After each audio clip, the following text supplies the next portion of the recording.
જ્યારે જ્યારે મારો ખેડૂત બહાર નીકળે છે, આંદોલન કરે છે, ત્યારે આ કડદા સરકાર છે ને ઈ હર્ષભાઈ સંઘવીને ઓર્ડરો આપે છે અને હર્ષભાઈ સંઘવી આવી જાઓ અમારા મેદાનમાં, આવો અમારા ટોબરા ગામમાં, હવે અમારો ખેડૂત તમને મોરે મોરો દેવા માટે તૈયાર છે।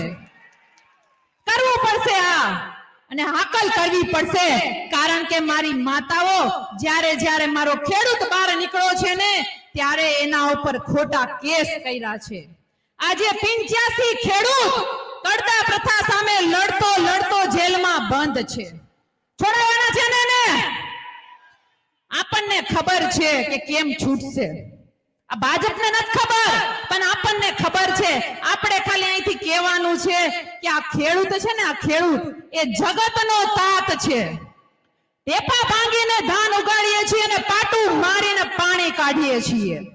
આપણે એને કહેવાનું છે કે અમારે તમારા ભીખની જરૂર નથી, જેલના તાળા તોડતા અમને આવડે છે અને તમારી સરકાર તોડતા પણ અમને આવડે છે।